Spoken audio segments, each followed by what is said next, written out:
We're reading again from EVERNIGHT by Ross Mackenzie. Tonight's chapter is called Hester's Tower. It's chapter 52. When Shadow Jack had become a great raven, Joe had steadfastly refused to fly. So the shadowless man had instead transformed into a huge black dog and carried Joe first through the panic and chaos of the slums and then the eerie quiet of the rest of the city. He had taken the palace wall in a single leap and walked through the solid door into Hester's tower, unlocking it from the inside for Joe to enter. The palace was deserted. Mrs. Hester was not in her rooms. Joe went to the window and saw buildings on fire. As Shadow Jack had carried him, he had caught glimpses in the darkness of the painted, huge and long-armed, stalking the streets. Distant screams and yells drifted up to the tower. He broke away from the window and went through to the next chamber. There, in the centre of the room, was Hester's mirror. He approached it, reached out, and touched the surface. This time, the glass stayed solid, and he could hear no sounds from the other side. Turning to Shadow Jack, he brought the toshing bag down from his shoulder and took the urn out. Shadow Jack stared hungrily at it. "You just have to take the bird to Lara," said Joe. "After that, you're free. I promise."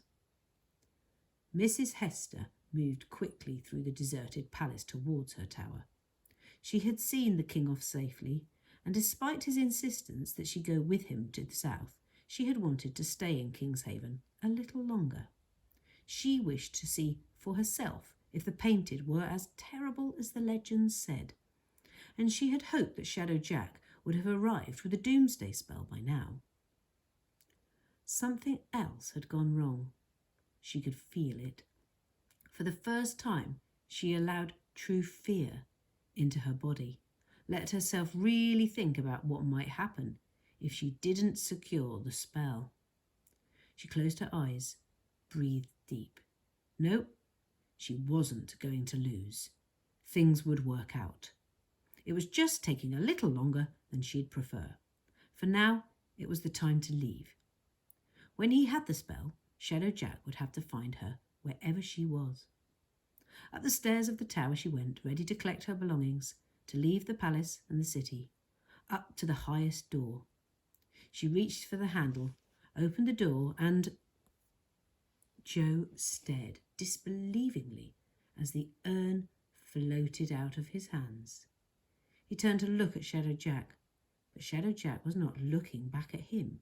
He was staring at the door, where Mrs. Hester was pointing her wand at the urn, a mad look of joy on her face.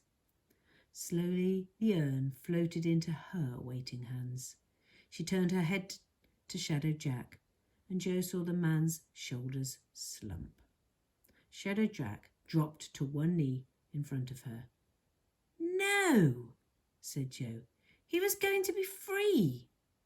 Mrs. Hester laughed coldly. "Free? Oh, my dear little sewer rat. He's never going to be free." She flicked her wand at Joe and a spell blazed bright. A rope of red fire wrapped around him, tossing him whip-like across the room. He landed on his back, the wind all knocked out of his chest. Gasping on the floor, Joe watched as Shadow Jack reached into his pocket and pulled out the bird made of clockwork and gold and wood. "No!" He tried to scramble up, but Mrs. Hester hit him with another spell. She approached the bird as if it was the most wondrous object she'd ever seen. She took it from Shadow Jack with gentle hands and examined every gleaming part of it. Her eyes narrowed, and she poked at it as if trying to wake it up. "Why is it not moving?" Shadow Jack paused. He looked at Joe. "I was interrupted before I could finish the girl." Mrs. Hester rubbed her eyes wearily. "She's still alive?" "Yes." Hester slapped Shadow Jack across the face. For a moment it seemed as if he was going to lose his cool, that he would strike back, but the fire in his eyes died. "I'm sorry," was all he said. "You will be."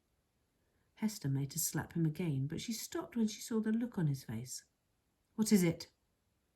Shadow Jack began to sniff at the air like a dog.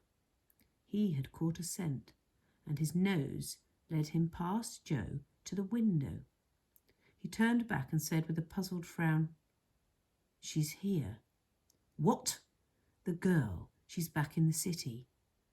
Hester approached him, standing face to face, and poked his chest with a long finger. "You sure?" "I am." "Then take me to her. This time I'll finish the job myself." "What about the boy?" said Shadow Jack. Mrs. Hester stared at Joe, who was once again on his feet, thinking of Lara, wanting to protect her as she had protected him for so long. "We could let him go," said Shadow Jack. "He's harmless." "We could," said Mrs. Hester. "We could do that." She moved towards Joe, and quick as a blink, she pulled a small knife from her coat and stabbed him in the gut. Joe folded in half, pain coursing through him, and crumpled to the floor. He reached out a desperate, shaking hand to Shadow Jack. "Help!" Shadow Jack looked down at him, and his face was blank. "Come," said Mrs. Hester. "Take me to the girl."